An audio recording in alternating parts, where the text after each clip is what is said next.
and send our military in to create runways where the Chinese could then land planes to deliver goods. And we had to provide guarantees to the Europeans so that if they sent health workers, they could feel some assurance that they could be medevaced out if they got infected.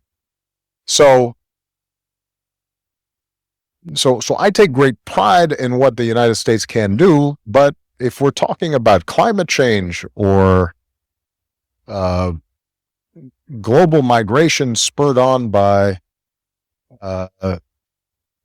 drought or famine or ethnic conflicts, we're not going to be able to solve those things by ourselves. And as you indicated, Bill, if we get an airborne pandemic, unlike a slow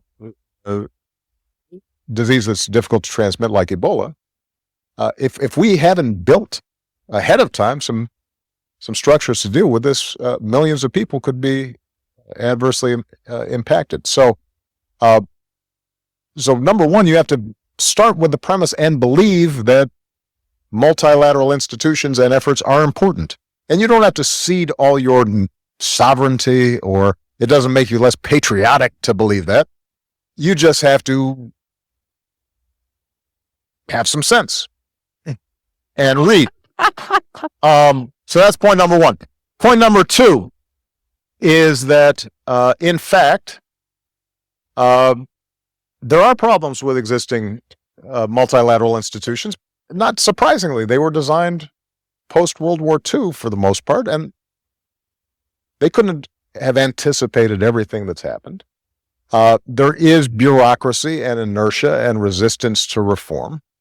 So it is important for every country, every leader, to be honest about the need for reform and not simply think narrowly about, well, I want to keep certain numbers of slots or votes or this or that.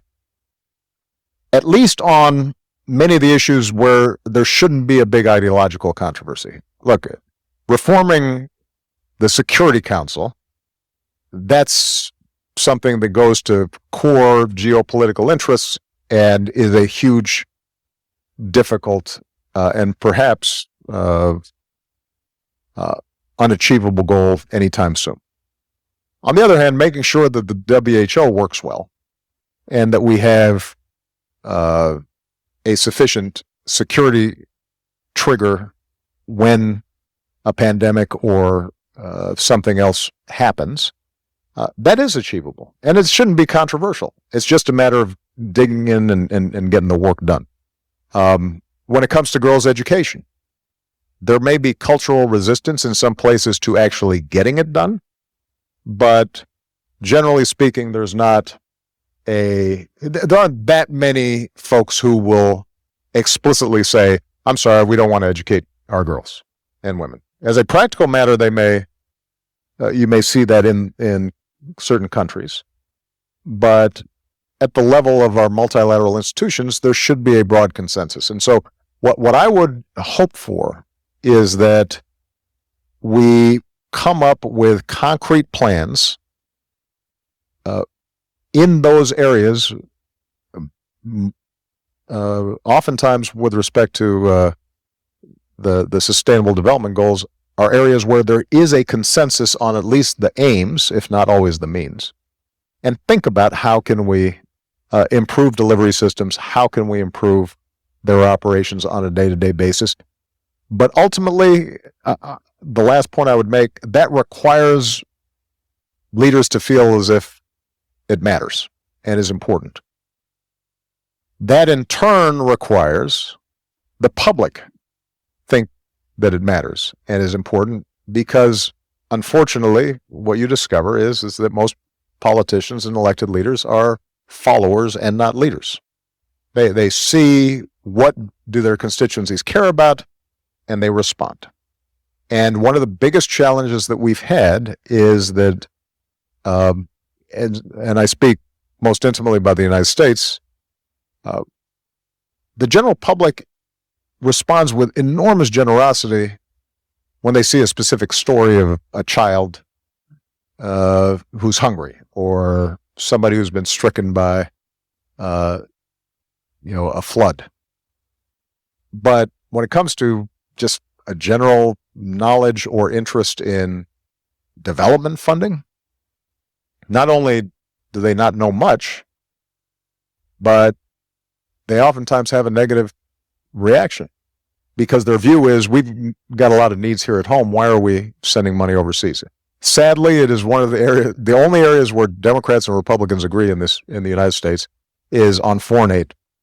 And repeatedly, you've seen public opinion surveys where people wildly overestimate what we spend on foreign aid. They think 25% of the federal budget is going to foreign aid and helping people other than folks in their towns and their communities.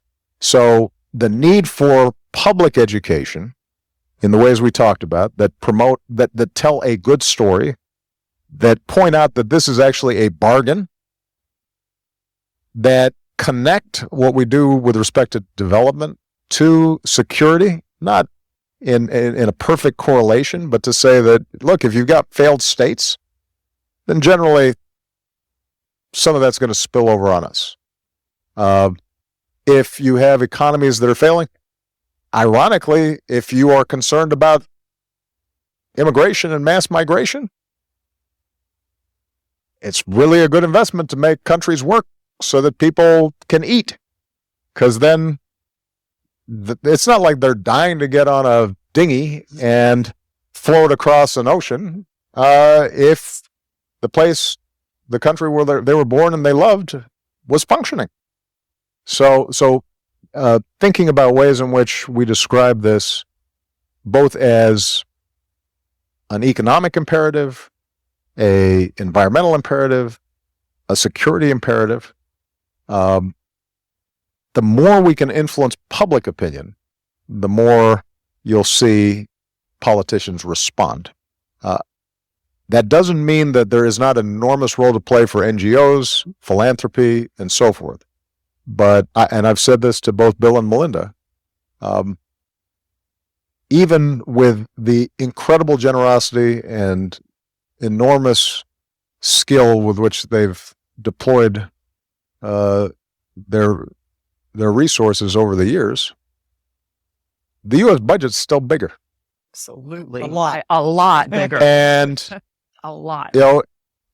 This notion that I hear sometimes from young people, that you can work around government and work around politics because it's too messy, or it's corrupt, or it's, I just don't like those folks, or what have you. I'm sorry, guys, that's not going to work. If you want to get done what you're talking about, you will have to combine effective philanthropy and technical know-how and smart policy engineering with getting your hands dirty, trying to change public opinion and trying to ensure that the people who are in charge of the levers of power are responsive. And that will require work, and I guarantee you will be disappointed at points. But what a glorious thing it is to be responsible for saving the world. That's your responsibility. Mm-hmm. And Arn, thanks.